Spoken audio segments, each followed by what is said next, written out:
Peeking over the counter, Chris looked through the nearly opaque windows.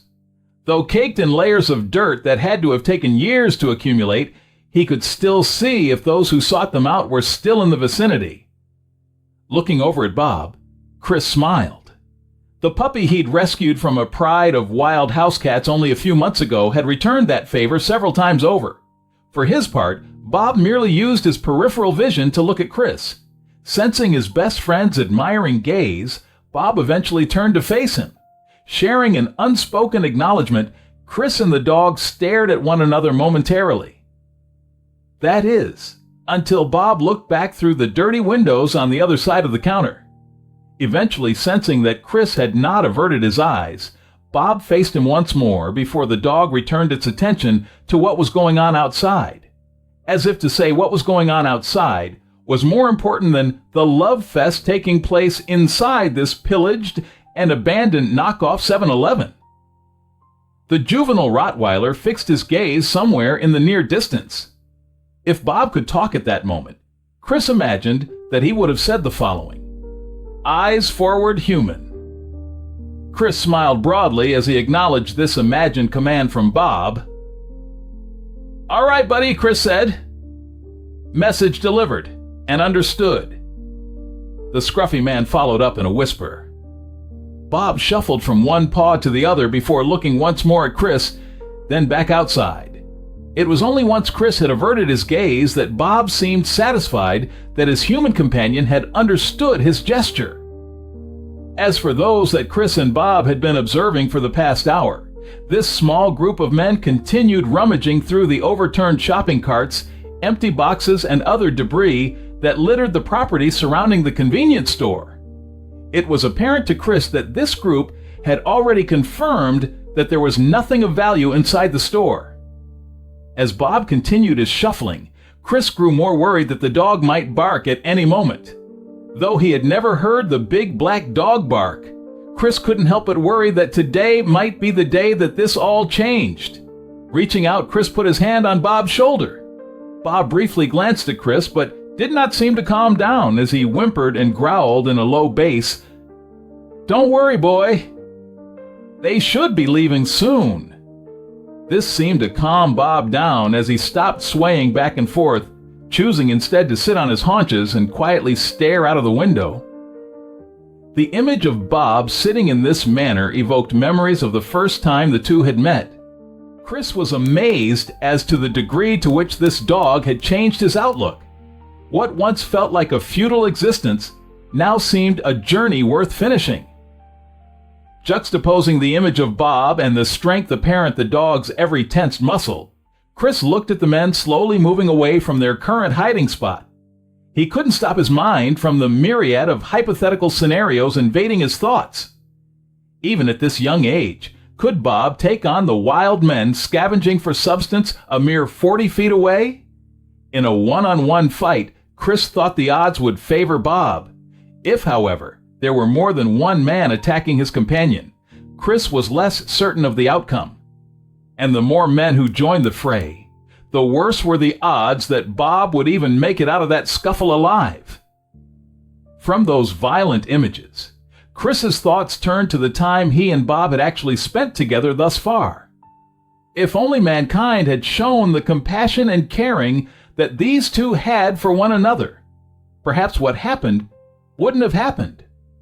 If humanity had exhibited the restraint that Bob now exhibited, the worst could have been avoided.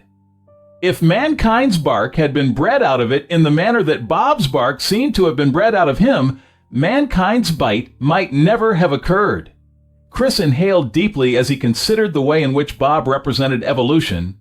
Chris had known of the ways in which dog breeds had been altered to suit a specific need as determined by mankind. He remembered seeing a mosaic that depicted a bulldog that lived during the Roman Empire.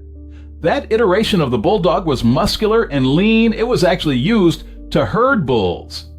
Clamping down on the ring inserted in the bull's nose, the dog in the mosaic had an athletic, no-nonsense aesthetic about it. This, Chris thought, was in stark contrast to the version of most bulldogs bred at the end of the before time. That version of the bulldog was squat and fat, and its gait was more of a waddle than a jog or a run. It was constantly slobbering, and even though its snout was stubby, these dogs always seemed to struggle with every breath.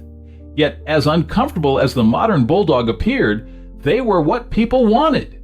This was the same for Dalmatians, which oftentimes suffered from genetically induced hearing loss, or Dachshunds, commonly known as wiener dogs, which suffered from back injuries due to its elongated spine, or the Shih Tzu, which was prone to skin irritations due to various factors. All were bred to have a certain aesthetic which pleased their owners enough to ignore the animal's pain and suffering. Whether true or not, Chris had heard that the healthiest dogs were what were commonly designated as mutts. According to this claim, mutts were healthier because the recessive genes that caused so many of the thoroughbred dogs' issues were eliminated when two different breeds were mated. In Bob's case, Chris believed that the bark that usually came with the Rottweiler breed had been forced out by the time Bob was born. Perhaps it was due to the fact that people had resorted to eating everything that moved, including cats and dogs. He speculated that the noisiest of every creature had been made extinct by the apex predator on planet Earth as the 3 days of supplies disappeared from groceries, shelves never to be restocked, as chaos descended upon civilization. In other words, those creatures easiest to find were the easiest to kill, while the quiet ones birthed other quiet ones until there was no bark, only bite. Looking out of the window again, Chris watched as the hunter-gatherers left the area. He knew they would not linger long. Chris knew they couldn't linger long. Even foraging consumed energy. Energy that couldn't be wasted on loitering. "I told you they'd be gone soon, boy," Chris said as Bob lifted himself onto all fours. "Give it a minute," Chris said as he gently grasped the loose skin of Bob's neck. "Just in case there are stragglers." Chris knew that having a few people bringing up the rear was a tactic utilized by these freemen. The term stuck in Chris's throat. There was nothing free about the societies created with this nomenclature. Freedom, as these post-apocalyptic heathens interpreted, it meant those who wielded the greatest force were free. Everyone else served the leader at his leisure. There were no rights, as women soon found out. There were no rights, as weaker men found out as well. In the hierarchy of Freeman society, there was the leader, then the leader's sycophants, and then those who were subservient to this second tier. And so it went, until you got to the women who were only held in higher regard than the children. Children who were viewed more as burdens than blessings, if they were even that lucky. In some of the more barbaric freeman clans, children were sometimes viewed as emergency food sources. In those clans, learning to scavenge was not just a goal, it was a requirement for survival. Though Chris had never formally confirmed this rumor, he had seen groups where dismemberment seemed awfully prevalent. The only reason these unlucky individuals weren't put down completely was because there was no refrigeration, so therefore no way to preserve meat other than to cauterize the wound with the hope that the rest of the body survived. Chris could barely fight off the chill and nausea that overcame him whenever these thoughts crossed his mind. Bob moved closer as if to comfort Chris. "I'm good, buddy. Just wishing I could say that people were more civilized in the before." Of course, Chris knew he couldn't make such a claim, as the suffering persisted in the before time, but on a much grander scale. The criminality as conducted by certain country came to mind only ceding ground to the Holocaust as committed by the Nazis during World War II. Though not to the extent of the atrocities committed by the self-proclaimed superior race, the former exceeded the latter in irony and hypocrisy while simultaneously matching the latter's propaganda. Mainly targeting civilians, a large percentage being women and children, some countries tricked the world into believing them to be the victim while bombing and starving the people of other countries in an area upon which they had occupied for years. Their claims of victimization fading into the wrong side of history as retribution for the loss of 1,300 citizens was eclipsed by the tens of thousands lost as retribution over a 2-year period. Only after far too many images and videos of babies and children that looked closer to heaven or their version of the afterlife than alive surfaced, did the world have to contend with its complacency in regards to these evil deeds, no longer could claims of having the most moral military hold, as its actions and deeds failed to match the rhetoric. In the end, however, exposing such war crimes meant little once the next instance of illegal activity took focus away from the current one. The collapse didn't occur suddenly. It was gradual, Chris thought. Though primarily due to the manipulations of such bad actors as Joe Biden, Donald Trump, and Benjamin Netanyahu, the masses played their part. Whether out of ignorance or willful stupidity, far too many looked the other way as world leaders committed their citizens' tax dollars to military intervention. In the United States, the term Defense Department became an oxymoron, as one could rarely cite an instance in which America had ever been directly threatened, but could easily cite instances when the U.S. was the aggressor by simply turning on the news. Whether for fake humanitarian reasons or fake democratic concerns, military intervention became an American pastime.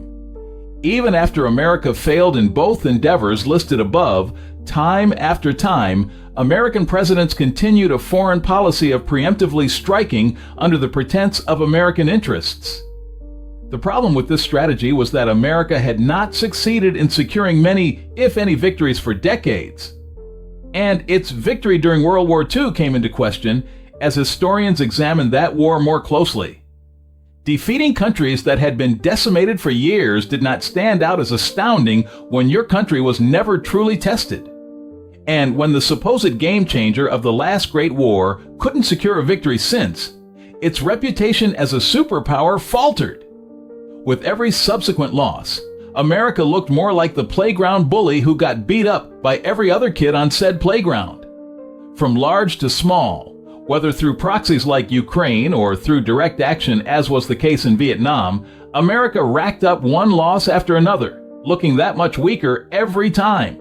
And to make matters worse, those who considered the United States their ally suffered even more severely. Increasing energy costs and tariffs levied against friend and foe alike made America an even greater pariah in the eyes of the world. Funneling more wealth to the rich only served to disenfranchise a vast majority of America's citizens. Centralizing control over far too many aspects of their constituents' lives, giving U.S. leaders a false sense of security. Depriving Americans of their basic human rights, as granted in their Constitution, led to civil unrest. Placing life second to profit weakened the very fabric of which the American dream was made. What America's leaders seemed to have failed to realize was that a country was a man-made construct, and as such was only as valid and viable as those who believed in it. An agreement that required reciprocal loyalty. An agreement where the shared goal was the defense of the state and its people from enemies within and without. It was at times like this that Chris wondered why it was that he could see what was coming, while far too few of his countrymen and women couldn't. It was also at times like these that Chris wondered why so few believed him regardless of the mountains of proof he consistently provided. This being especially curious given the fact none of those opposing his conclusions ever presented evidence for anything they claimed as refutation, instead merely regurgitating talking points they'd heard on the news. News provided by media companies owned by billion-dollar corporations, which were in turn owned by millionaires and billionaires seeking to maintain control, power, and money. These memories Chris would have to suppress for now. He and Bob had to get back to their camp before nightfall.